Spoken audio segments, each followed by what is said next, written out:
The horns rang out before the sun had fully risen. 3 short blasts that meant only one thing to the people of Blackthorn Ridge. Raiders were coming, and they were close. Lyra was already awake when the sound tore through the morning quiet. She had been kneeling by the stream at the edge of the training grounds, filling 2 water pails, when the horn made her drop one of them into the mud. Water spilled across her boots, but she barely noticed. Her whole body had gone still, the way it always did when danger was near. Being an Omega meant she felt things other wolves brushed off. Fear settled into her chest like a stone. She left the pails where they had fallen and ran toward the center of the village, her bare feet slapping against packed earth. Around her, doors flew open. Mothers pulled children inside. Warriors grabbed spears propped against their door frames and sprinted toward the wall. The calm morning had shattered in seconds, and now there was only noise, shouting, and the distant sound of hooves. Lyra pushed through the crowd until she reached the square in front of the great hall, where Elder Owen stood with his hands raised, trying to bring order to the chaos. "They are past the eastern ridge," Owen called out, his voice steady despite the fear in his eyes. "Warriors to the wall. Everyone else, into the hall. Now." Lyra hesitated. She was not a warrior. She held no rank in the pack, no title, no voice in the councils that decided the fate of Blackthorn Ridge. She was simply Lyra, a girl who worked in the herb garden and helped the healers when they needed extra hands, but something in her refused to run toward the hall with the others.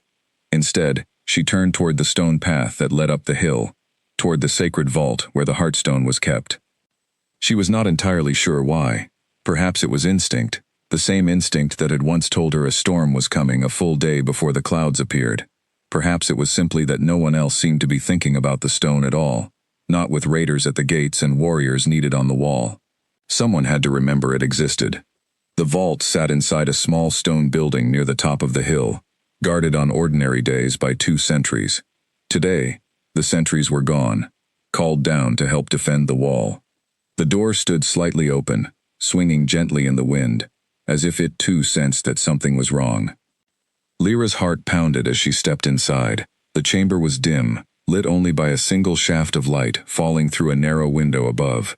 In the center of the room, resting on a pedestal carved from dark wood, sat the heartstone. She had seen it only twice before, both times from a distance during pack ceremonies. Up close, it was smaller than she remembered, no larger than an egg, smooth and pale gray, with faint lines running through it like veins. It was said to hold the spirit of the pack's very first alpha, a gift passed down through generations to protect Blackthorn Ridge from ruin. No one truly understood its power, only that the pack had never fallen while it remained safe within their walls. Outside, the sounds of battle grew louder. Metal struck metal, voices shouted commands and warnings. Somewhere close, a wolf howled in pain. Lyra's hands trembled as she reached for the stone, unsure what she meant to do with it, only certain that it could not be found here, unguarded, waiting to be stolen. She had barely closed her fingers around it when she heard footsteps at the door. They were not the footsteps of pack warriors. These were heavier, harsher, moving with the kind of confidence that came from expecting no resistance. Lyra spun around, just as 3 raiders stepped into the chamber, their eyes lit with the particular hunger of men who already knew what they had come for. "There," one of them said, pointing at the pedestal, then frowning when he saw it empty. His gaze swept the room until it landed on Lyra, and on the stone, clutched against her chest. "Give it here, girl," he said, stepping forward. "No one needs to get hurt today." Lyra's mind raced. The door behind the raiders was the only way out, and they now blocked it completely. She could not fight 3 armed raiders. She could not outrun them in a room this small. And she could not, under any circumstance, let the heartstone fall into their hands. If Blackthorn Ridge lost the stone, everything the pack had built for generations could crumble with it. There was only one thought that made any sense to her in that moment, wild and impossible as it seemed. If she could not carry the stone away, and she could not defend it, then she would have to hide it somewhere no raider could ever reach. Before she could think too long about how strange the idea was, before fear could talk her out of it, Lyra opened her mouth and swallowed the heartstone whole. It was smaller than an egg, and smooth enough that it slid down easier than she expected, though the shock of what she had just done left her breathless. The raiders froze, confusion twisting their expressions. "What did you just do?" the lead raider demanded, closing the distance between them in 2 long strides. "It's gone," Lyra said, forcing her voice to stay steady, even as her heart slammed against her ribs. "You're too late." The raider grabbed her by the shoulders, shaking her hard enough that her teeth clicked together. "Where is it? Tell me now, or—" A horn sounded from just outside the vault, closer than before, followed by the unmistakable roar of an alpha's command voice. The raiders exchanged a look of alarm. Whatever they had planned, they had not counted on the pack rallying so quickly. The lead raider shoved Lyra hard enough that she stumbled backward into the pedestal, and then all 3 of them turned and fled through the door, disappearing into the chaos outside. Lyra sank to her knees, her hands pressed against her stomach, still trying to comprehend what she had just done. Her whole body felt strange, warm in a way that had nothing to do with fear or exertion. It was as if something inside her had shifted, settled into place, though she could not have explained what that meant even to herself. Outside, the battle continued to rage, but she could hear it beginning to turn. Warriors from Blackthorn Ridge were pushing the raiders back toward the eastern ridge, their howls now filled with triumph rather than desperation. Lyra forced herself to stand, using the pedestal for support, and stepped carefully out of the vault. The hill gave her a clear view of the village below, smoke rising from a few burning storage huts, wolves and warriors moving through the chaos in barely organized retreat and pursuit. She spotted Alpha King Cain near the center of it all, directing his warriors with sharp, decisive commands, his presence alone seeming to steady the entire pack. Lyra had never spoken more than a handful of words to Cain in her life. As an Omega, she rarely had reason to. He was the kind of leader who commanded respect without demanding it, strong enough to have earned his position through both strength and wisdom, and young enough that some elders still whispered about whether he was ready for the weight of leading Blackthorn Ridge. Watching him now, calm in the center of chaos, she understood exactly why the pack trusted him. She began making her way down the hill, moving carefully, still unsteady from the strange warmth spreading through her chest. Halfway down, she nearly lost her footing on a loose stone, and a strong hand caught her arm before she could fall. "Careful," said Finn, one of the younger warriors, his face streaked with dirt, and his eyes wide with the adrenaline of battle. "The vault. Are you hurt? Did they get inside?" "They got inside," Lyra admitted, still catching her breath. "But they didn't get what they wanted." Finn's brow furrowed in confusion, but before he could ask anything further, another horn sounded, this one signaling the retreat of the raiders. Cheers rose from the warriors below, exhausted but victorious. The immediate danger had passed, though the price of the battle was still being counted in burned storage huts, broken fences, and the handful of injured being carried toward the healers. Lyra continued down the hill, her mind still spinning with what had happened in the vault. She had done something no wolf in the history of Blackthorn Ridge had ever done, at least as far as she knew. She had hidden the Heartstone inside her own body, and now it rested somewhere beneath her ribs, warm and strangely alive. She did not know yet whether she had saved the pack, or simply traded one danger for another far stranger one. All she knew was that the warmth inside her chest had not faded, and if anything, it seemed to be growing stronger with every step she took toward the village below. As she reached the bottom of the hill, her eyes met Cain's from across the square.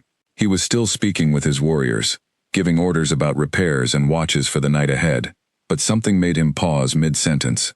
His gaze sharpened as it landed on her, confusion flickering across his features for just a moment, before he forced his attention back to the matter at hand. Lyra could not have known it then, but in that instant, Cain had felt something he could not explain. A faint pulse, warm and unfamiliar, brushing against the edges of his awareness, like a heartbeat that was not his own.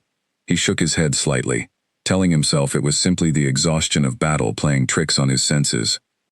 He was wrong, though he would not understand how wrong for several days yet. For now, the raiders had been driven back, the village was safe, and the Heartstone rested quietly within the one person in all of Blackthorn Ridge who had never expected to carry such a burden. Lyra made her way toward the healer's tent to help with the wounded, her secret pressed close beneath her ribs, unaware that the pulse she felt inside her was already beginning to reach beyond herself, toward the one man whose fate was about to become tied to hers in ways neither of them could yet imagine. The night that followed was long and heavy, with the smell of smoke and herbs. Healers moved between cots, tending cuts and burns, while warriors kept watch along the repaired sections of the wall, in case the raiders dared to return. Lyra worked alongside the other healers without complaint, grinding herbs and boiling water, grateful for anything that kept her hands busy, and her mind away from the strange warmth still humming beneath her ribs. She told no one what she had done, not because she meant to keep it secret forever, but because she genuinely did not know how to explain it, or whether anyone would believe her if she tried. Swallowing a sacred relic was not something that happened in the stories the elders told around the fire. There was no precedent for it, no guidance on what to do next. Near midnight, when most of the wounded had been treated and the tent grew quiet, Lyra finally allowed herself to rest. She sat near the entrance, watching the stars above the ridge, and pressed a hand gently against her stomach. The warmth was still there, steady now, like a small ember that refused to go out. She thought about the Heartstone's legend, about the first Alpha whose spirit was said to live within it, and wondered, with a flicker of unease, whether she had done something far larger than simply hiding a stone from raiders. Whether, in swallowing it, she had invited something ancient and powerful to make a home within her. Whatever it was, there was no undoing it now. The stone was safe, the pack was safe, and somewhere across the village, though she did not yet know it, Alpha King Cain lay awake in his own quarters, one hand pressed against his chest, trying to understand the strange pulse that would not let him sleep. Morning came slowly over Blackthorn Ridge, the sky still hazy with smoke from the fires that had been fought back during the night. Lyra woke on a narrow cot inside the healer's tent, her body stiff from sitting up too long, her mind foggy from too little sleep. For a moment, she forgot everything that had happened. Then her hand drifted to her stomach, and the memory returned in full force, along with the steady warmth that still pulsed gently beneath her ribs. She sat up carefully, half expecting the sensation to have faded overnight, but it had not. If anything, it felt more present now, as though it had settled into her, the way a heartbeat settles into rhythm after exercise. She pressed her palm flat against her stomach and closed her eyes, trying to understand what she was feeling. It did not hurt. It did not feel like sickness. It felt, strangely, like comfort, the kind of warmth one might feel sitting close to a fire on a cold night. Around her, the healers were already awake, moving between the wounded, checking bandages and administering herbs to ease pain. Nora, the eldest healer in the pack, noticed Lyra sitting up and made her way over, her sharp eyes studying the girl with obvious concern. "You look pale," Nora said, pressing the back of her hand to Lyra's forehead. "Did you take a hit during the fighting? You should have told me last night." "I'm fine," Lyra said quickly. "Just tired." Nora did not look entirely convinced, but she had dozens of patients still needing care, and she moved on without pressing further. Lyra let out a breath she had not realized she was holding. She was grateful for the distraction of work, grateful for anything that kept people from looking too closely at her. By mid-morning, most of the wounded had been stabilized, and the pack began the slow work of rebuilding. Fences needed repair. Storage huts needed rebuilding. The wall itself had been damaged in 2 places, where the raiders had tried to force their way through, and warriors were already hauling stone and timber to patch the breaches. Lyra left the healer's tent to help carry water to the workers, grateful for the fresh air and the simple, familiar rhythm of physical labor. It was easier to think while her hands were busy, and there was a great deal to think about. She had not yet decided what to do about the stone inside her. Some part of her whispered that she should go to the elders, confess what she had done, and let them decide how to proceed. But another part of her, quieter but more insistent, warned that confessing might mean facing punishment, or worse, having healers attempt some dangerous method of removing the stone from her body. She was not willing to risk that, not yet, not until she understood more about what was happening to her. As she carried a heavy pail of water toward the wall, she nearly collided with Alpha King Cain, who was crouched near the base of the damaged section, inspecting the stonework with a group of senior warriors. He straightened as she approached, and for a brief moment, their eyes met. Lyra felt the warmth beneath her ribs stir, almost as though it recognized him. She quickly looked away, setting the pail down near the workers before turning to leave, but Cain's voice stopped her. "Wait," he said, his tone even, but carrying the weight of authority that came naturally to him. "You were the one Finn found near the vault yesterday." Lyra's stomach tightened, though whether from nerves or from the strange sensation of the stone reacting to his nearness, she could not tell. "Yes," she admitted, keeping her voice steady. "I went to check on it when the horn sounded. Why? Kane asked, studying her with an intensity that made her want to look anywhere but at him. No one ordered you to the vault. Most wolves were running for shelter, not toward danger. Someone had to think of it, Lyra said simply. Everyone was focused on the wall. I didn't think anyone would remember the stone until it was too late. Kane's expression shifted, something like respect flickering across his features, though it was quickly replaced by concern. The vault was breached. Finn told me the pedestal was empty when the raiders retreated. Where is the Heartstone now? This was the question Lyra had been dreading.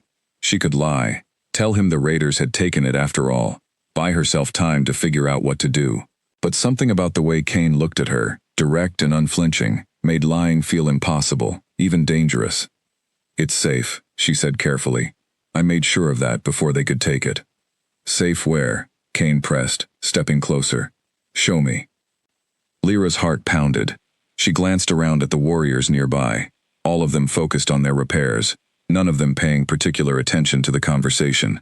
Still, this was not a secret she wanted to share in the open, not until she understood it better herself. Could we speak somewhere private? She asked quietly. It's not something I can explain standing here. Kane studied her for a long moment, clearly weighing whether to press the matter immediately or grant her request. Finally he nodded, gesturing for her to follow him away from the wall, toward a quieter path that led along the edge of the training grounds, away from the workers and the noise of rebuilding. Once they were far enough from listening ears, Kane stopped and turned to face her, his arms crossed, his expression patient but expectant. Now, he said, tell me where the stone is. Lyra took a steadying breath. There was no easy way to say it, no way to soften what she had done. It's inside me, she said finally. I swallowed it, to keep the raiders from taking it. For a moment, Kane simply stared at her, as though waiting for her to laugh and admit it was some kind of joke. When she did not, his expression shifted through several stages: confusion, disbelief, and finally something that looked almost like alarm. You swallowed the Heartstone, he repeated slowly, as though testing the words in his own mouth. There wasn't time to think of anything else, Lyra said, her voice quickening as the words spilled out. The raiders were already at the door. I couldn't fight them, and I couldn't outrun them. Hiding it inside myself was the only thing I could think to do. Kane's jaw tightened, and he ran a hand through his hair, clearly struggling to process what she had told him. Do you understand what that stone is? What it means to this pack? I understand it protects Blackthorn Ridge, Lyra said. That's exactly why I couldn't let it fall into raider hands. It's more than protection, Kane said, his voice lower now, almost distant, as though he were recalling something from deep memory. It carries the spirit of our first alpha. No wolf has ever attempted what you just described. We don't know what it means for a living body to carry it. Lyra swallowed hard. I didn't know either. I still don't. But I felt something change. Right after. A warmth, here. She pressed a hand to her chest. It hasn't gone away since. Kane's eyes narrowed slightly, and then, almost involuntarily, his own hand drifted toward his chest, pressing against a spot just beneath his collarbone. Lyra watched the motion with growing unease. You felt it too, she said. It was not quite a question. Kane hesitated before answering, his expression guarded. Last night, during the gathering after the battle, I felt something strange, a pulse, like a second heartbeat that wasn't mine. I told myself it was exhaustion. I didn't want to believe it was anything more. The two of them stood in silence for a moment, the weight of what they had just admitted settling between them. Lyra had expected anger from him, punishment even, for taking such drastic and unauthorized action with the pack's most sacred relic. Instead, she saw something far more complicated in his expression, uncertainty mixed with a kind of cautious curiosity. This has never happened before, Kane said finally. Not in any record I've ever read, not in any story passed down through the elders. We need to speak with Owen. He knows the old histories better than anyone in the pack. Lyra nodded, though a flicker of fear passed through her at the thought of the elders learning what she had done. Will they punish me for this? Kane studied her for a long moment before answering. You saved the Heartstone when everyone else, myself included, was focused elsewhere. Whatever consequences come from this, I won't allow punishment for an act of loyalty to this pack. He paused, then added, more quietly, though I suspect punishment may be the least of our concerns.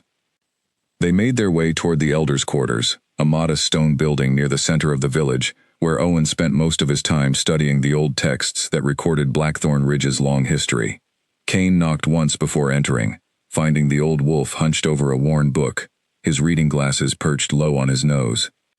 Owen looked up in surprise as they entered, his gaze shifting between Kane's serious expression and Lyra's nervous one.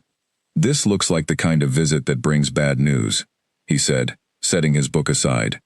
"Not bad news exactly," Kane said, "though I'm not certain what to call it." He glanced at Lyra, silently encouraging her to explain.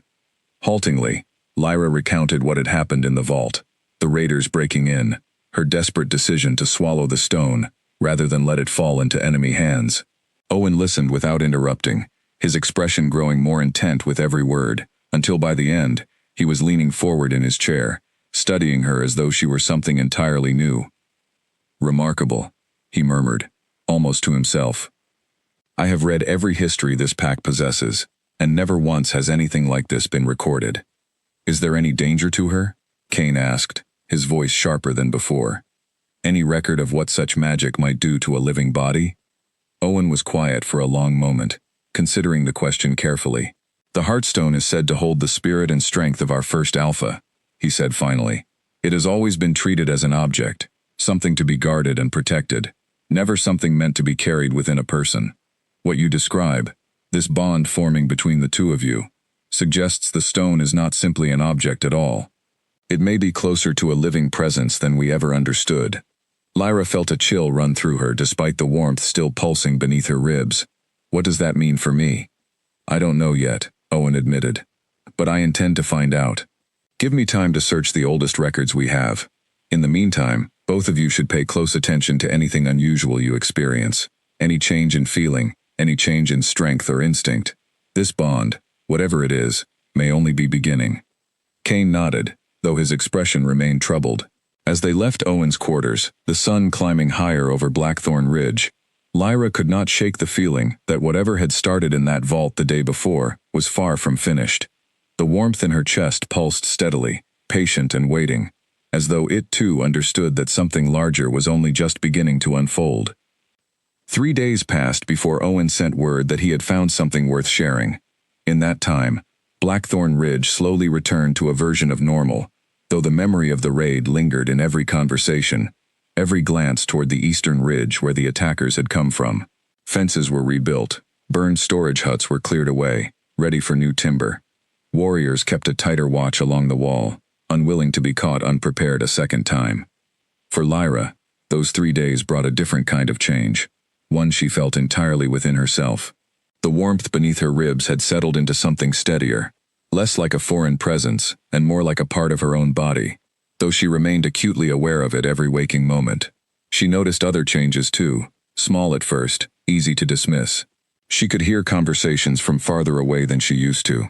Her sense of smell sharpened, picking up the scent of rain a full hour before clouds gathered over the ridge. Her reflexes, always modest for an Omega, seemed to be quickening. She had not told anyone about these changes, except Kane, and even then, only in brief, quiet conversations snatched during moments when no one else was near. Their meetings had become a strange routine, not quite friendship, not quite anything else, but built on the shared secret that bound them together, in ways neither fully understood. On the third evening, a messenger arrived at the healer's tent, where Lyra was helping prepare herbs for the coming winter, informing her that Owen wished to see her and Kane together in his quarters. She set aside her work immediately, her stomach tightening with a mixture of hope and nervousness. Kane was already waiting outside Owen's door when she arrived, his expression unreadable, though she noticed the way his hand rested briefly against his chest before he lowered it, a habit she recognized now as unconscious awareness of the strange pulse between them. Inside, Owen had several old texts spread across his table, their pages yellowed with age, some written in a script Lyra did not recognize at all. He gestured for them to sit, his expression a careful mix of excitement and caution. "I found something," he said, without preamble. "In the oldest record we possess, written not long after the Pack's founding. It speaks of the Heartstone not simply as a relic, but as something the founding Alpha created deliberately, meant to protect Blackthorn Ridge long after his own passing.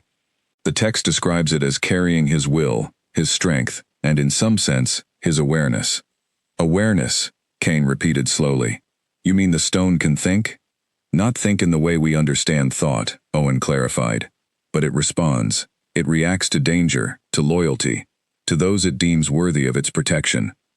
The text says the stone chooses its bearer in moments of great need, when the pack faces destruction, and someone steps forward, willing to sacrifice everything to protect it. Lyra felt a chill run through her. You're saying the stone chose me? Owen nodded slowly. I believe so. Your decision in that vault was not simply a desperate act of hiding. The old text suggests the stone allows itself to be carried only by someone whose loyalty and courage it recognizes as true. Had you hesitated, had you doubted yourself in that moment, I suspect the stone would never have allowed what happened next. Cain leaned forward, his expression intent. And the bond between us? The pulse we both feel? Owen's gaze shifted between the two of them, something almost knowing in his expression. The text describes a connection between the stone's bearer and the pack's alpha, a bond meant to strengthen both in times of crisis. It seems the stone does not simply protect the pack through its own power, it protects the pack by strengthening the connection between its chosen bearer and its leader. Lyra glanced at Cain, uncertain how to feel about what she was hearing. The idea that ancient magic had somehow selected her, an omega with no rank and no particular skill beyond herbs and healing, felt impossible to fully accept. And yet, she could not deny the changes she had felt within herself over the past 3 days, nor the strange warmth that continued to pulse beneath her ribs. What happens now? She asked quietly. Is there a way to remove the stone, if that's what I choose? Owen's expression grew troubled. The text is not entirely clear on that point. It suggests the bond, once formed, cannot be undone lightly. Attempting to remove the stone without proper understanding could be dangerous, both to you and to the stone itself. I would advise extreme caution before considering such a path. So I'm bound to this, Lyra said, more to herself than to either of the men in the room, whether I meant to be or not. For now, yes, Owen admitted gently, but I do not believe this is a curse, child. The old text speaks of the bond as a gift, meant to strengthen the pack in times of danger, not to trap or harm those involved. What you have done may prove to be Blackthorn Ridge's greatest protection in the difficult days ahead. Cain was quiet for a long moment, his gaze fixed on the old text as though trying to read meaning into the faded script himself. Finally he spoke, his voice measured. The raiders who attacked us were not simply looking for plunder. Finn overheard one of them speaking about the Heartstone specifically, as though they knew exactly what they were searching for and why it mattered. Owen's expression grew grave. If that is true, then this was no random raid. Someone directed them here, someone who understands the stone's power and wishes to claim it for themselves. Which means they'll come back, Lyra said, the realization settling over her like a physical weight. They know the stone still exists. They'll return to finish what they started. And now, Cain added quietly, if they discover it was never taken, that it remains within the pack in some form, they may come searching not just for the stone, but for whoever carries it. The room fell silent, as the full weight of that realization settled over all three of them. Lyra felt a fresh wave of fear rise in her chest, twisting alongside the steady warmth of the stone itself. She had swallowed the Heartstone to protect it from raiders, never imagining that doing so might make her the very target the raiders would come searching for. We need to prepare, Cain said finally, rising from his seat, his expression hardening into the focused determination Lyra had seen him display during the battle days earlier. Stronger watches along the eastern ridge, more warriors trained and ready. And Lyra. He turned to look at her directly, his gaze steady, despite the uncertainty of everything they had just learned. You cannot continue moving through the village as though nothing has changed. If the raiders return searching for you specifically, you need protection. I don't need to be treated like something fragile, Lyra said, a flare of stubbornness rising despite her fear. I made this choice. I can handle whatever comes from it. I'm not suggesting fragility, Cain said, his tone softening slightly. I'm suggesting that whatever bond exists between us now, whatever protection the stone offers, none of it means anything if the raiders manage to catch you alone and unprotected. This isn't about doubting your strength. It's about facing a threat neither of us fully understands yet. Lyra considered his words, the stubbornness in her chest slowly giving way to reluctant acceptance. He was not wrong. Whatever changes she had noticed in herself over the past 3 days, heightened senses, quickened reflexes, none of it would matter against a group of armed raiders determined to take what they believed belonged to them. "What do you propose?" she asked finally. "You'll continue your work with the healers during the day," Kane said, "but you won't move through the village alone, not until we understand the full scope of what we're facing. I'll assign warriors to watch over the areas where you spend the most time, without drawing unwanted attention to why." Owen nodded in agreement. "Meanwhile, I will continue searching the old texts for anything further that might help us understand this bond, and how to protect against whatever the raiders might attempt next." As they left Owen's quarters that evening, the sky above Blackthorn Ridge deepening into twilight, Lyra felt the weight of everything that had happened settle more fully over her. She had acted in a single desperate moment to protect something precious to her pack, never imagining the consequences would stretch so far beyond that single choice. Now she carried not just the Heartstone within her, but the growing awareness that her fate, and perhaps the fate of the entire pack, had become tied to forces far larger than she had ever imagined confronting. Beside her, Kane walked in thoughtful silence, his own hand occasionally drifting toward his chest, as though checking that the strange pulse remained steady. Neither of them spoke of what Owen had suggested, the possibility that their bond might grow stronger, might reach beyond simple awareness into something far more significant. It was too soon, too uncertain, to give voice to such thoughts. But as they parted ways at the edge of the training grounds, each heading toward their own quarters for the night, Lyra could not shake the feeling that whatever connection had formed between them was only just beginning to reveal itself, and that the raiders' return, whenever it came, would test that connection in ways neither of them could yet fully anticipate. A week passed, and with it came a strange new rhythm to Lyra's days. She rose each morning to help the healers, aware always of the quiet presence trailing a respectful distance behind her, a warrior assigned by Kane to watch over her without drawing attention. Most days it was Finn, who had grown almost friendly with her since the day of the raid, occasionally trading jokes as they walked between the healer's tent and the herb garden. The warmth beneath her ribs had become so familiar that she sometimes forgot it was there at all, until moments of stress or fear brought it surging back to her attention, sharp and unmistakable. She had also grown more accustomed to the other changes within herself, the sharpened senses, the quickened reflexes, though she still found them unsettling in quiet moments when she allowed herself to think too deeply about what they meant. It was during one such quiet moment, late in the afternoon while she worked alone in the herb garden, that she first noticed something different, something that frightened her more than anything that had come before. She had been kneeling among the rows of healing plants, carefully pulling weeds from around a patch of silverleaf, when a sudden image flashed through her mind, vivid and unbidden. She saw a group of warriors standing at the edge of a forest clearing, their expressions tense, weapons drawn, waiting for something. The image lasted only a moment before fading, but it left her breathless, her hands trembling against the soil. She sat back on her heels, trying to steady herself, uncertain what had just happened. It had not felt like a memory, nor like ordinary imagination. It had felt real, immediate, as though she were seeing through someone else's eyes. Finn noticed her sudden stillness and moved closer, concern written across his face. "Are you all right?" "I think so," Lyra said slowly, though her voice carried more uncertainty than conviction. "I just saw something strange, like a vision, or a dream, except I was awake." Finn's brow furrowed. "What did you see?" "Warriors," she said, "standing at the edge of a forest, waiting for something. I don't recognize the place, but it felt urgent, like danger was close." Finn's expression shifted from concern to alarm. "That sounds like the description Kane gave this morning, when he returned from patrolling the western border. He mentioned pausing at a forest clearing, sensing something was wrong, though nothing came of it."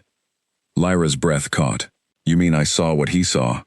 "It's possible," Finn admitted, though he sounded as uncertain as she felt. "We should tell Kane, and Owen too. This might be important." They found Kane near the training grounds, overseeing a group of younger warriors practicing defensive formations.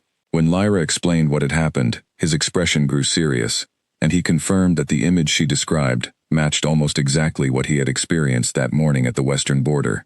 "The bond is growing stronger," he said quietly, once they had moved away from the training warriors to speak more privately. "Owen warned this might happen, though I don't think either of us expected it so soon. What does it mean? Lyra asked, unable to keep a note of unease from her voice. That I can see through your eyes now? That's not something I know how to control. Nor do I, Cain admitted. But perhaps that's exactly the point. If the stone strengthens the bond between us as a form of protection, perhaps it means we're meant to share awareness in moments of danger, so that neither of us is caught unprepared. Lyra considered this, turning the idea over carefully in her mind. It made a certain kind of sense, unsettling as it was.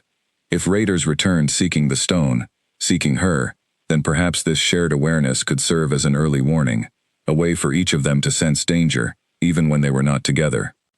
We should test it, she said finally, surprising herself with the suggestion. Deliberately, in a controlled way, rather than waiting for it to happen unexpectedly during a crisis. Cain considered this for a moment before nodding. Owen should be present, in case anything goes wrong. Tomorrow, at first light, before the village grows busy. The following morning, the three of them met at the edge of the training grounds, the air still cool with early dawn. Owen watched carefully as Cain and Lyra stood a short distance apart, both of them slightly nervous about what they were attempting.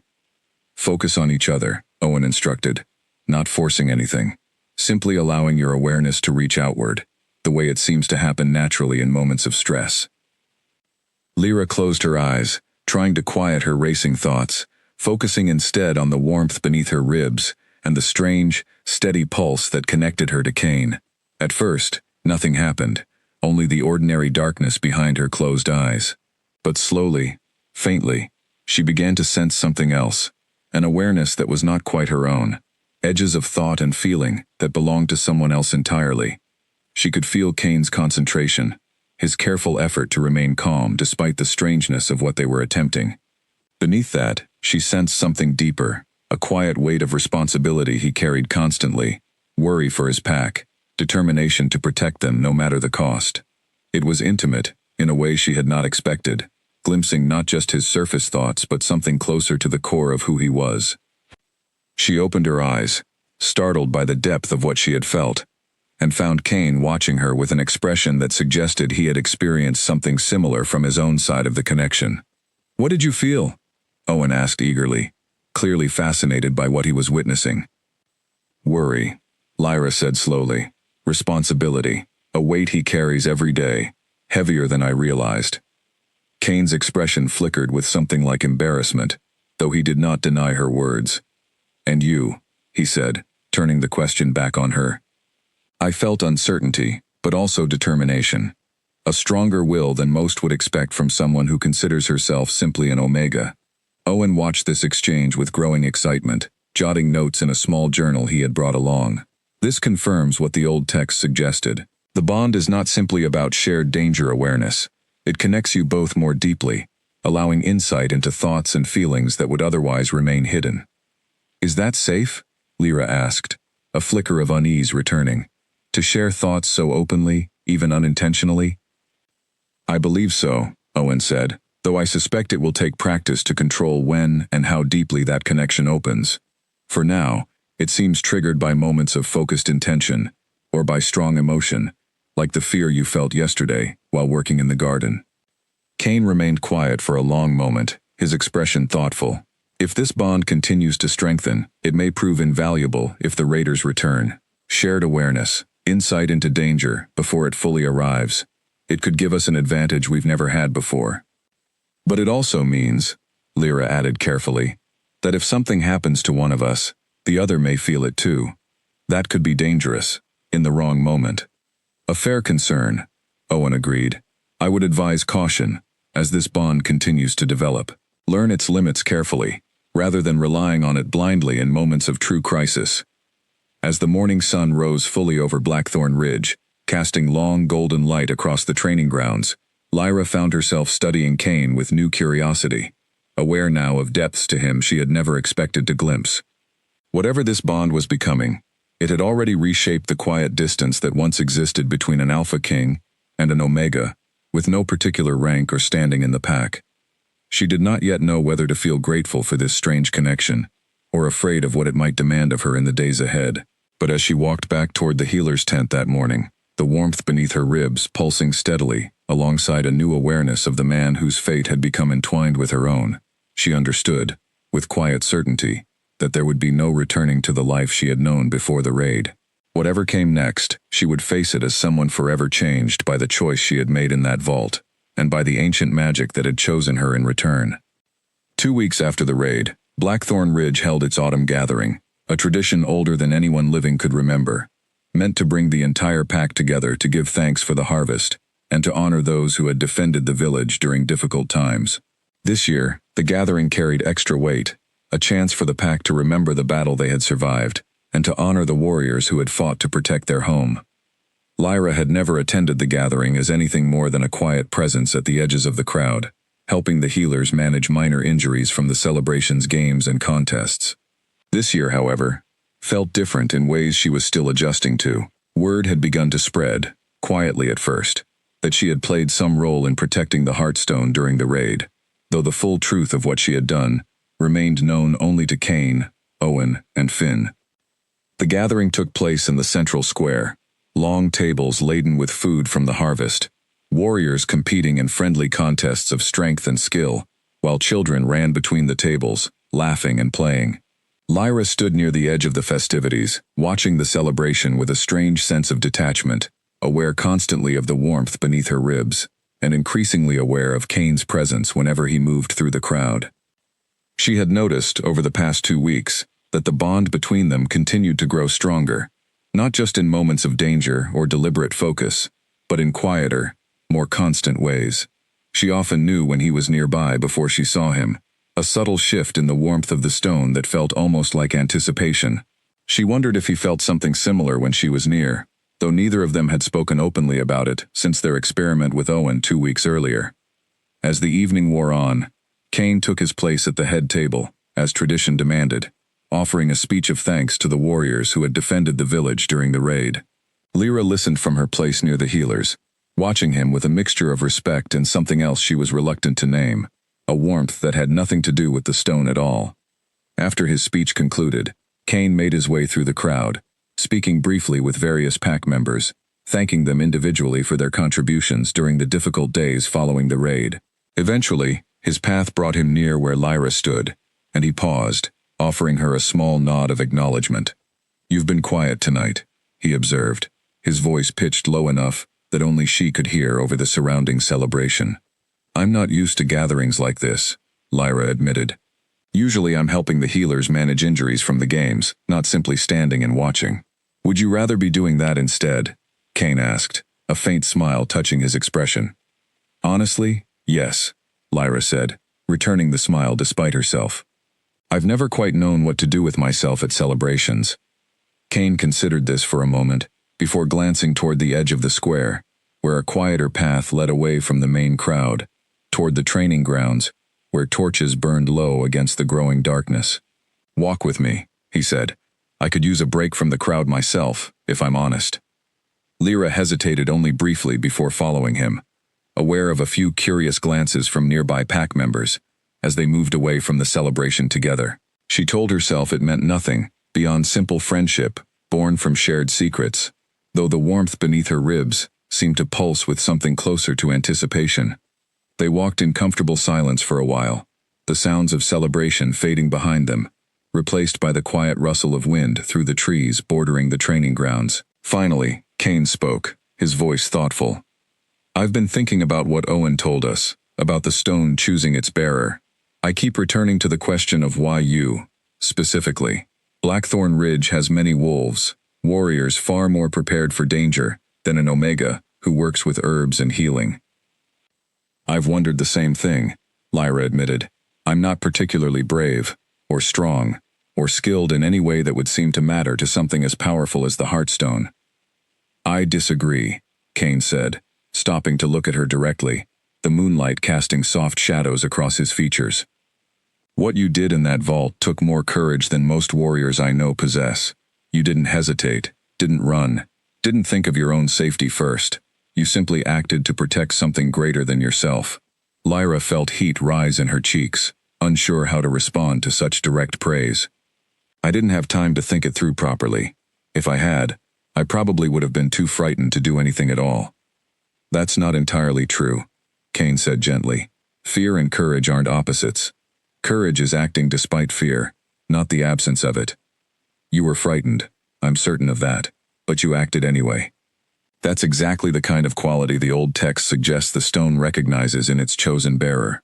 They continued walking, the training grounds giving way to a small hill overlooking the village, the lights of the celebration still visible in the distance, warm and glowing against the darkening sky. Lyra sat down on a smooth stone at the hill's edge, and after a moment's hesitation, Kane joined her, close enough that she could feel the warmth of his presence beside her. "Can I ask you something?" Lyra said after a comfortable silence had settled between them. "Of course." "Does it bother you, this bond, I mean, being connected to someone you barely knew before all this happened?" Kane considered the question carefully before answering. "I won't pretend it isn't strange," he said, "but bother isn't quite the right word. If anything, I've found myself grateful for it, in ways I didn't expect." "Grateful how?" Lyra asked, curious despite herself. "Being Alpha King carries a great deal of weight," Kane said, his voice quieter now, more vulnerable than she had heard him before. "Decisions that affect the entire pack, expectations from the elders, warriors who look to me for strength and certainty, even when I don't always feel either. This bond, strange as it is, has given me someone who understands parts of that weight in a way few others do." Lyra felt something shift within her chest, warmth that had nothing to do with the stone at all. "I understand that feeling more than you might expect," she said quietly. "Being an Omega means people rarely ask for my thoughts on anything important. It's easy to feel invisible, even within your own pack." "You're not invisible," Kane said, his voice firm despite its softness. "Not to me, not anymore." The words hung between them, carrying weight neither of them seemed quite ready to fully acknowledge. Lyra glanced away, watching the distant lights of the celebration, aware of her own heartbeat quickening alongside the steady pulse of the stone beneath her ribs. "We should probably return," she said finally, though she made no move to stand. "People will wonder where their Alpha King has disappeared to." "Let them wonder a little longer," Kane said, though he made no further move either, content simply to sit beside her in comfortable silence, watching the stars begin to emerge above Blackthorn Ridge. They remained on the hill for a while longer, speaking quietly of smaller things, the harvest, the coming winter, memories from childhood that had shaped who they had each become. It was, Lyra realized, the longest and most genuine conversation she had ever shared with anyone in the pack, let alone someone she had once considered entirely beyond her reach. Eventually, they did return to the celebration, slipping back into the crowd separately to avoid drawing further attention. But something had shifted between them during that quiet hour on the hillside, something neither of them spoke of directly, though both seemed equally aware of its presence. Lyra returned to her place near the healers' tables, her mind still lingering on the conversation, on the warmth in Kane's voice when he had told her she was not invisible to him. Whatever the stone had begun the day she swallowed it to protect it from raiders, she suspected now that its magic extended far beyond simple protection or shared awareness of danger. It had opened a door between two people who might otherwise have remained strangers within their own pack, and Lyra found herself, despite every uncertainty and fear that still lingered about the raiders' eventual return, unexpectedly grateful for that door having opened at all. The peace that followed the autumn gathering did not last long. Barely a week later, a scout named Garrett returned from patrol along the eastern ridge with news that sent a chill through the entire pack. He had spotted raider camps, larger than before, gathering at the edge of Blackthorn Ridge's territory, their numbers far greater than the group that had attacked weeks earlier. Kane called an emergency council the moment Garrett's report reached him, gathering the senior warriors, Owen, and, to the surprise of some among the elders, Lyra herself. She had never been included in a council meeting before, her rank as an Omega placing her well outside the circle of those whose opinions typically mattered in matters of pack strategy. But Kane had insisted, and no one had been willing to argue with him directly, not with the memory of the previous raid still fresh in everyone's mind. "Tell us exactly what you saw," Kane instructed, once the council had assembled in the great hall, torches casting flickering light across worried faces. Garrett, still slightly out of breath from his hurried return, described the camps he had observed from a hidden vantage point. "At least 3 times the number we faced before," he said. "Organized, disciplined. not simply raiders looking for easy plunder. These wolves move like they're preparing for a real assault, not a hit and retreat. "Did you see their leader?" Owen asked, his expression grave. "Briefly," Garrett confirmed. "A wolf they called Dorian. Tall, scarred, clearly in command. The others deferred to him without question." Kane's jaw tightened at the name, though he said nothing immediately, allowing the council to continue discussing what defenses might be prepared. Lyra watched him carefully, aware through their bond of a tension building within him that went beyond simple concern for the pack's safety. Later, after the council had dispersed to begin preparations, Lyra found Kane alone near the training grounds, his expression distant as he stared toward the eastern ridge, though nothing was visible in the darkness beyond torchlight. "You know that name," she said quietly, approaching him carefully. "Dorian." Kane's shoulders tensed slightly before he answered. "Years ago, before I became Alpha, Dorian's pack and mine were allies. Something happened, a dispute over territory that turned violent, and Dorian was cast out by his own father for actions during that conflict that crossed lines even raiders typically respect.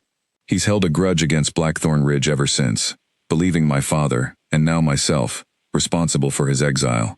And now he's returned, seeking the Heartstone," Lyra said, the pieces settling together in her mind, not simply for its power, but for revenge. "Perhaps both," Kane admitted. "Dorian was always ambitious, even before his exile. If he believes the Heartstone could give him power to challenge what remains of his old pack, or claim territory of his own, that would be motivation enough beyond simple revenge." Lyra felt the warmth beneath her ribs pulse with unease, as though the stone itself understood the danger approaching. What happens if he learns the stone was never taken during the first raid, that it exists still, in some form, within Blackthorn Ridge? Then he'll return with everything he has, determined to finish what he started, Kane said grimly. And if he learns exactly where the stone rests now, within you, I fear you'll become his primary target, rather than simply a bystander caught in the chaos. The weight of that realization settled heavily over both of them. Lyra thought of the strange visions she had experienced weeks earlier, glimpses of Kane's awareness during moments of danger, and wondered whether such a connection might prove vital in the confrontation that seemed increasingly inevitable. "We should prepare properly this time," she said finally. "Not simply defend the walls and hope for the best, but understand exactly what we're facing, and use whatever advantage this bond provides." Kane studied her for a long moment, something like admiration flickering across his expression. "You've changed, these past weeks." The Omega who hesitated near the vault door, uncertain of her place among warriors and elders, seems to be disappearing. "Maybe I never truly hesitated as much as everyone assumed," Lyra said, a faint smile touching her lips, despite the seriousness of their conversation. "Or maybe carrying the weight of an ancient relic within my own body has simply forced me to become someone capable of handling it." Over the following days, preparations for Dorian's anticipated return consumed Blackthorn Ridge entirely. Warriors trained harder, walls were reinforced further, and scouts maintained constant watch along every approach to the village. Owen continued searching the old texts for any additional guidance regarding the bond between Kane and Lyra, hoping to find some method of strengthening or controlling it deliberately, rather than relying on chance encounters with danger to trigger shared awareness. Lyra found herself training alongside Finn during quieter hours, learning basic techniques of self-defense despite her lack of warrior rank, determined not to be entirely helpless should Dorian's forces manage to breach the village walls a second time. The physical exertion left her exhausted most evenings, but she welcomed the distraction, along with the growing sense of purpose it gave her. One evening, nearly a week after Garrett's initial report, Lyra experienced another vision, sharper and more detailed than any before. She saw raiders moving through darkness, torches unlit to avoid detection, approaching from a direction the pack's scouts had not been watching as closely. The vision lasted only seconds, but it left her gasping, certain of what she had witnessed. She found Kane immediately, breathless from running across the village to reach him. "They're coming," she said. "Not from the eastern ridge where we focused our watch.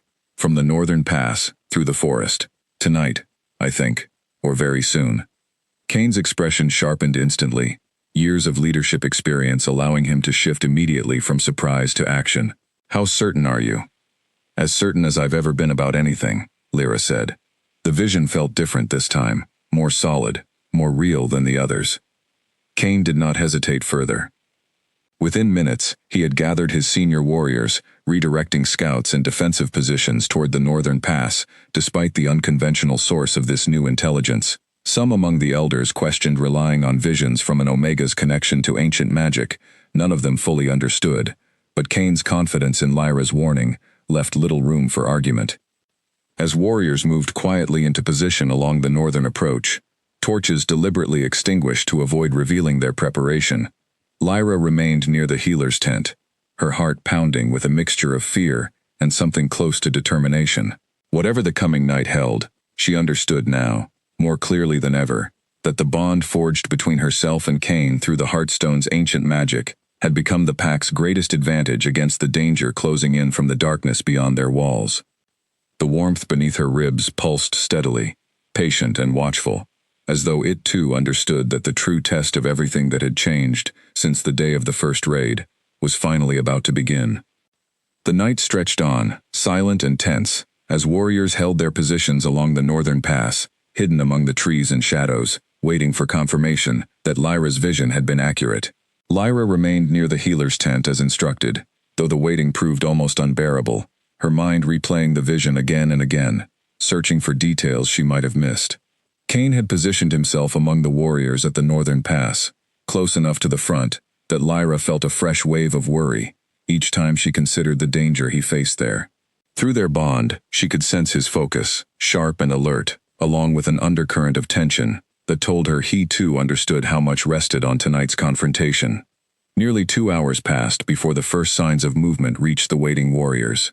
A low signal passed between scouts positioned further out, confirming shapes moving through the darkness of the forest, exactly as Lyra had described. Dorian's forces were indeed approaching from the north, believing themselves undetected, unaware that Blackthorn Ridge's warriors waited silently among the very trees they moved through. Lyra felt the moment the confrontation began, before any sound reached her ears. A sudden surge of adrenaline through the bond that told her Kane had given the signal to attack. She closed her eyes, fighting the urge to run toward the northern pass, despite every instruction to remain safely within the village, focusing instead on the strange awareness flowing between herself and Kane. The battle that followed unfolded largely through fragments of sensation and emotion reaching her through their connection, sharp bursts of danger and effort, the controlled focus Kane maintained even as chaos erupted around him. She gripped the edge of a table within the healer's tent, her knuckles white, praying silently that the ambush would prove as successful as Kane had hoped. Time moved strangely during those tense minutes, stretching and compressing in ways that left Lyra uncertain how long the confrontation actually lasted. Eventually, distant horns sounded, a pattern she recognized as signaling victory rather than retreat, and she allowed herself a shaky breath of relief, though the bond still carried traces of Kane's exertion and lingering tension. It was nearly dawn before warriors began returning to the village, weary but triumphant, several supporting injured comrades between them. Lyra rushed forward the moment she spotted Kane among the returning group, relief flooding through her at the sight of him standing, though a fresh wound along his forearm told her the battle had not been entirely without cost.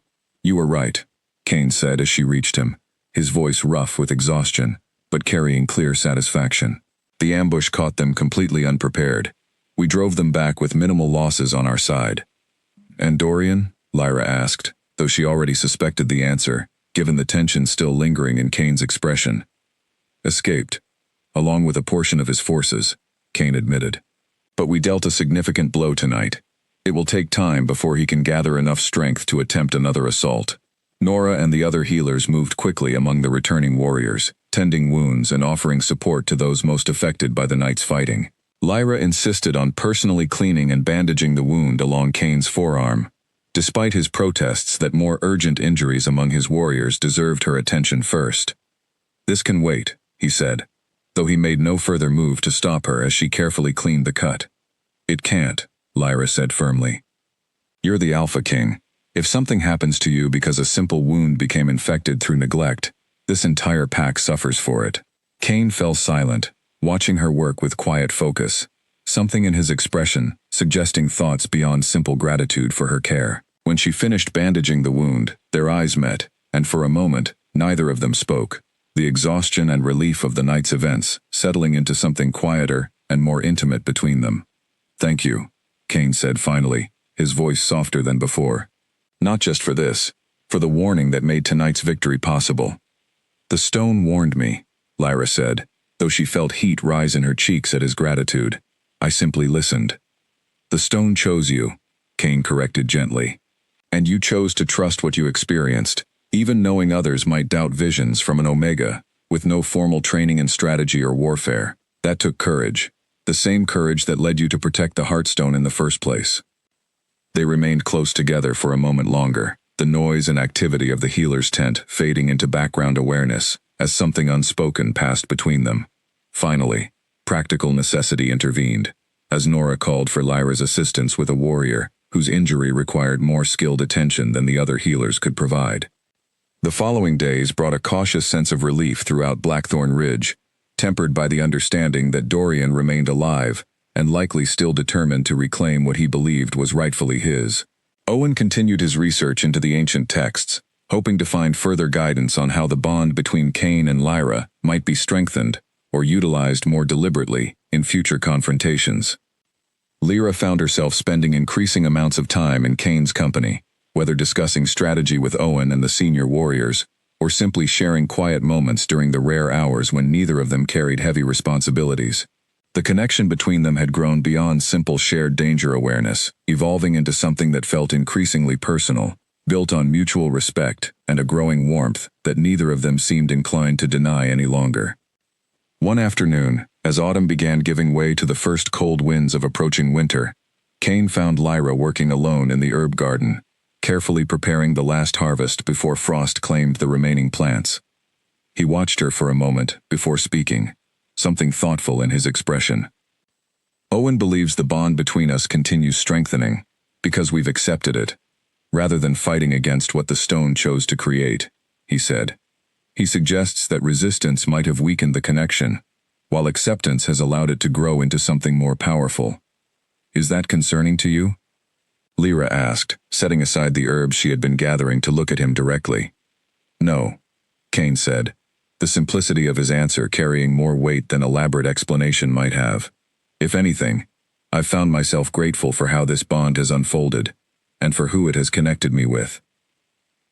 Lyra felt her heart quicken, the warmth beneath her ribs pulsing in a way that felt entirely separate from any sense of danger or vision. "I feel the same way," she admitted quietly, "though I never expected any of this when I swallowed that stone in the vault. I only meant to protect it from raiders."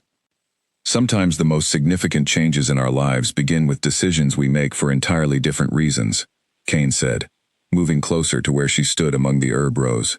"You couldn't have known what protecting the Heartstone would mean for both of us, but I find myself grateful regardless, for the courage that led you to that choice."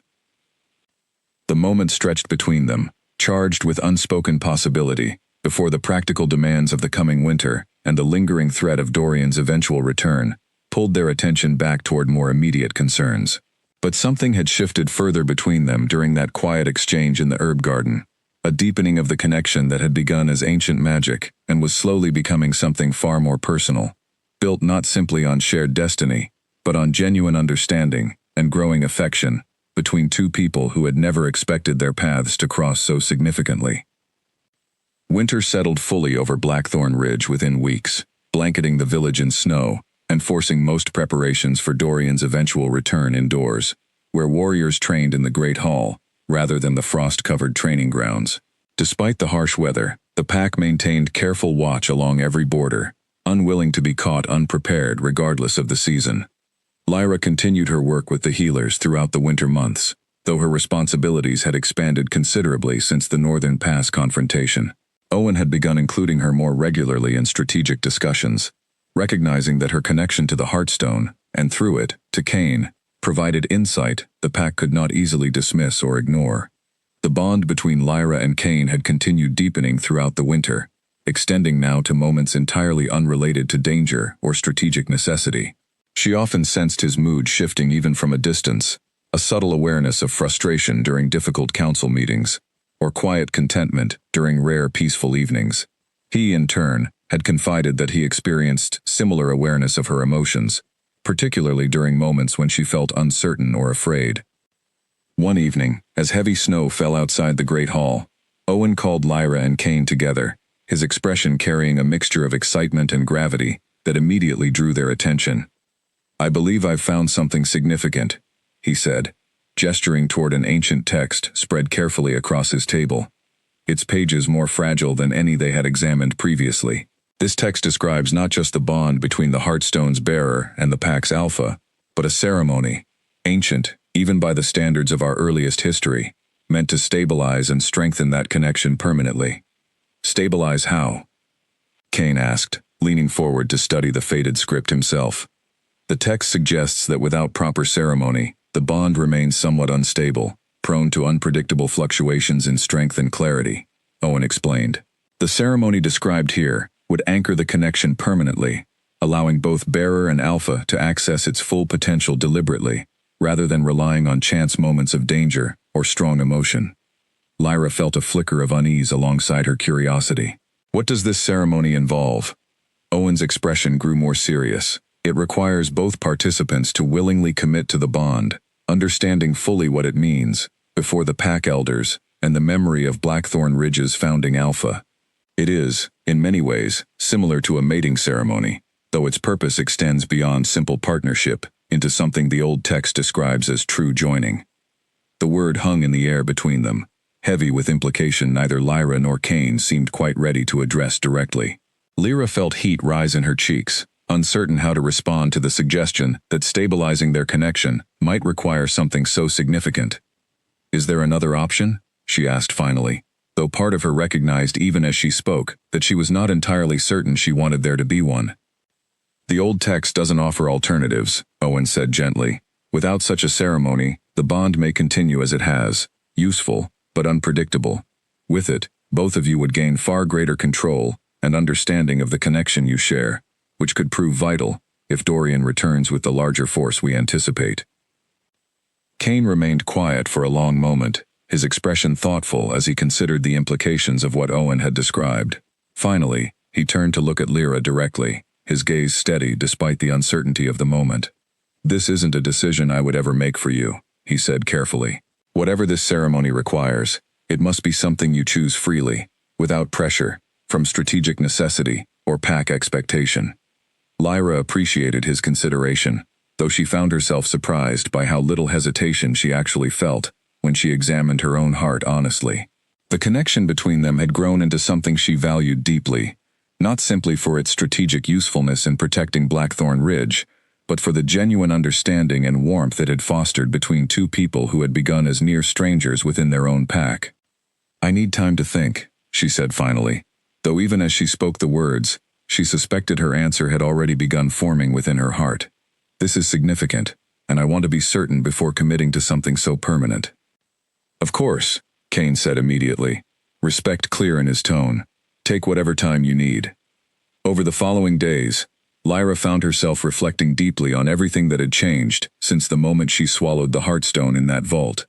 She thought of the fear she had felt then, the desperate certainty that protecting the stone mattered more than her own safety. She thought of the strange warmth that had settled beneath her ribs afterward, and the gradual unfolding of a connection with Kane that had grown from simple shared awareness into something far deeper and more personal. She spoke with Nora, seeking wisdom from the eldest healer's long experience with matters of the heart, and with Finn, whose friendship had become a source of genuine comfort throughout the difficult months since the raid. Both offered support without pressure, encouraging her to trust her own judgment rather than external expectation. Eventually, nearly a week after Owen's revelation, Lyra found Kane alone near the frozen training grounds, watching snow fall silently over Blackthorn Ridge. She approached quietly, her decision settled firmly within her heart. "I've made my choice," she said, and Kane turned to face her, his expression carefully neutral, despite the obvious tension he carried regarding her answer.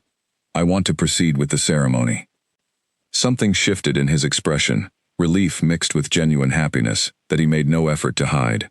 "Are you certain? This isn't a decision that can be easily undone."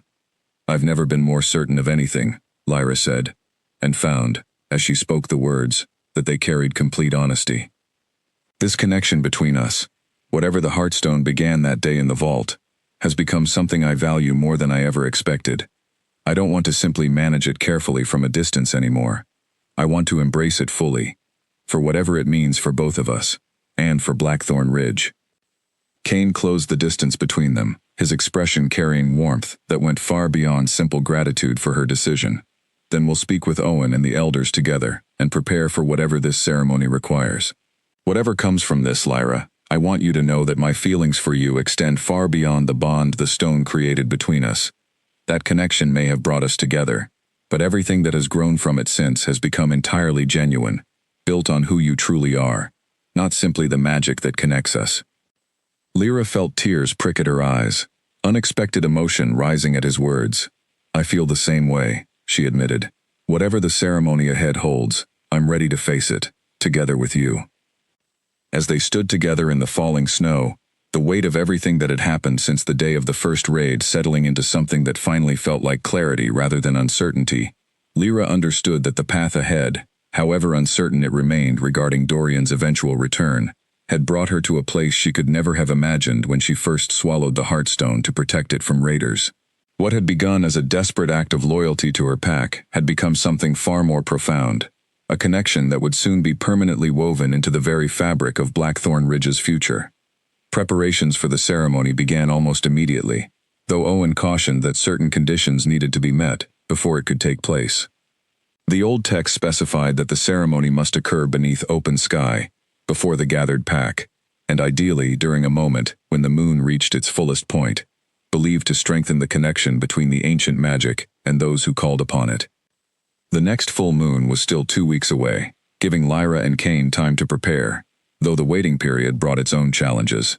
Word of the impending ceremony spread quickly through Blackthorn Ridge, and reactions among the pack proved mixed.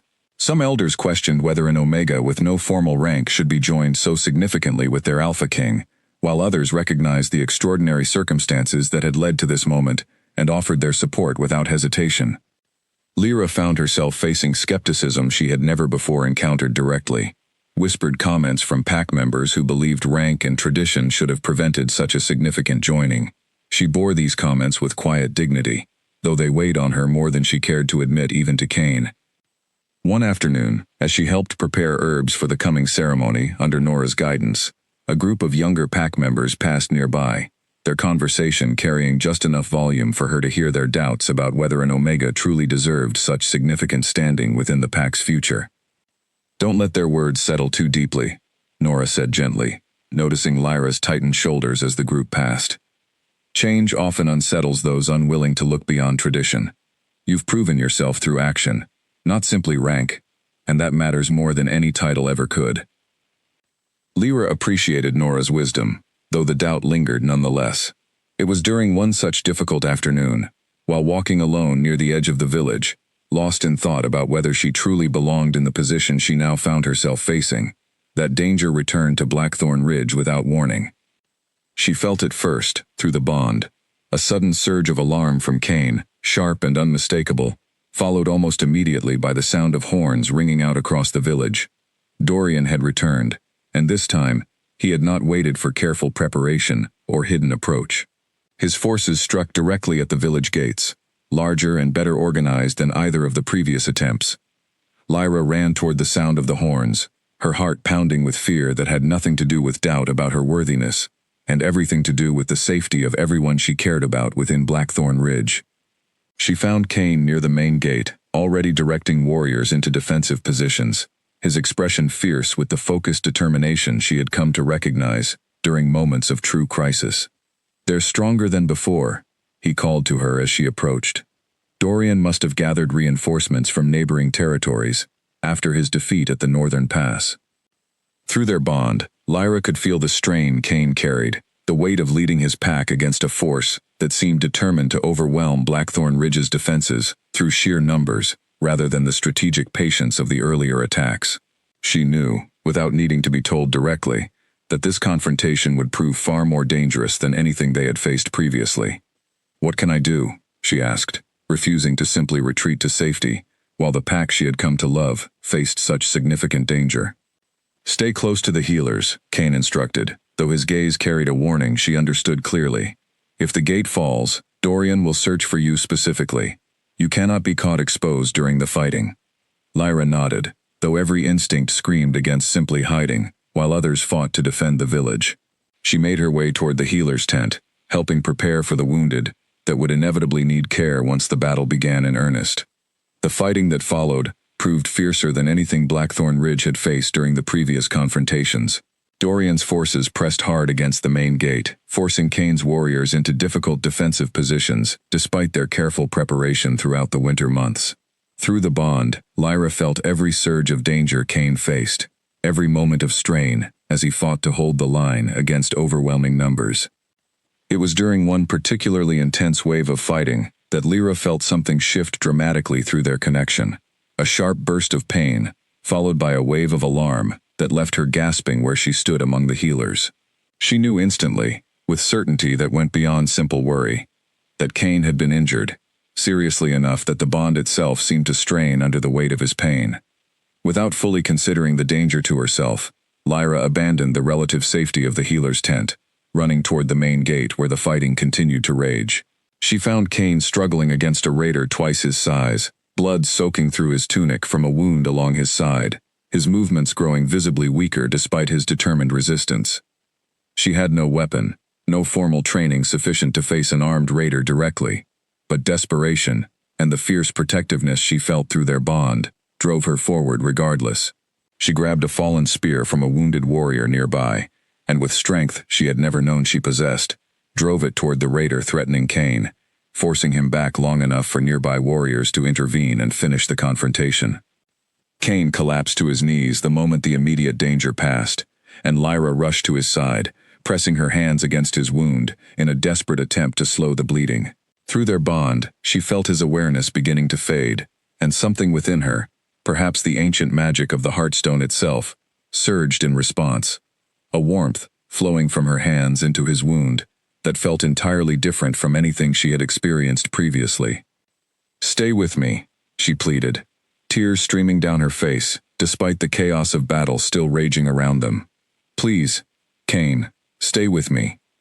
The warmth continued flowing from her hands, and gradually, the bleeding began to slow, Kane's breathing steadying, as color slowly returned to his face. Nearby warriors, having driven back the immediate threat, gathered to help carry him toward the healer's tent, while Lyra remained close beside him, refusing to let go of his hand, even as others worked to stabilize his condition. The battle continued for another hour before Dorian's forces finally began retreating, driven back by warriors who fought with renewed determination after witnessing their Alpha King's injury. Finn led the final push that secured the gate, and by the time the horns finally sounded victory, exhaustion and relief mixed heavily among the surviving defenders of Blackthorn Ridge. Within the healer's tent, Kane's condition continued stabilizing throughout the following hours, the mysterious warmth Lyra had channeled during the battle's most desperate moment, apparently having provided crucial healing beyond what Nora's herbs alone could have accomplished. Owen, upon hearing what had happened, suggested that the bond between them, now fully accepted and soon to be permanently sealed through ceremony, had allowed the Heartstone's ancient power to flow beyond simple shared awareness into something capable of genuine healing during moments of true crisis. As Kane slowly regained his strength over the following days, Lyra remained close beside him, grateful beyond words that the connection forged through her desperate choice to swallow the Heartstone had proven strong enough to save his life when danger threatened to take him from her entirely. Whatever doubts had lingered among pack members regarding her worthiness for the ceremony ahead seemed to fade entirely in the aftermath of the battle, replaced instead by genuine respect for the Omega who had fought fearlessly to protect her Alpha King, and by extension, all of Blackthorn Ridge. Kane's recovery took nearly 2 weeks, during which Blackthorn Ridge worked tirelessly to repair the damage from Dorian's assault, while maintaining careful watch in case the raiders attempted another attack before fully retreating from the region.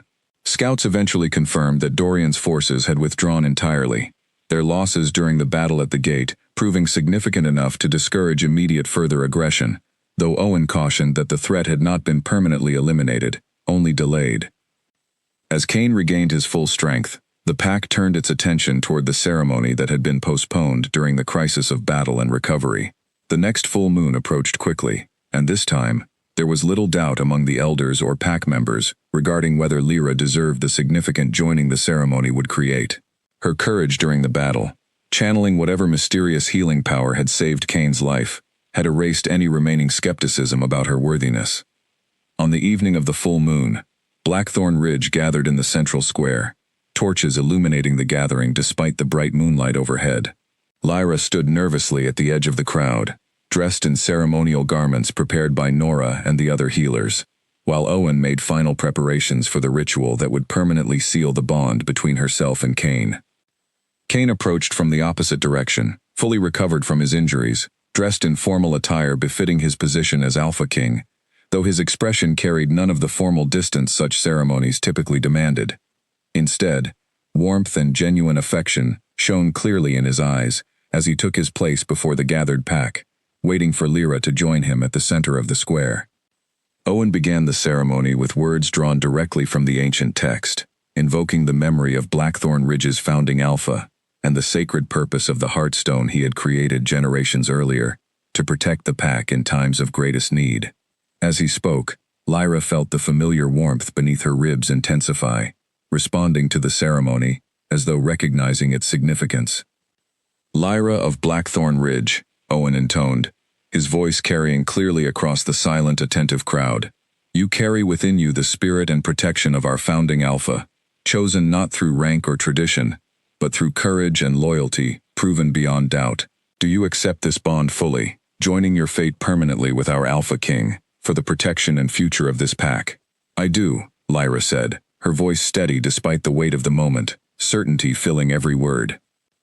Owen turned to Kane, repeating similar words, asking whether he accepted the bond and the responsibility it carried, joining his fate permanently with the Omega, who had proven herself capable of protecting not just the Heartstone, but the Alpha King himself during moments of gravest danger.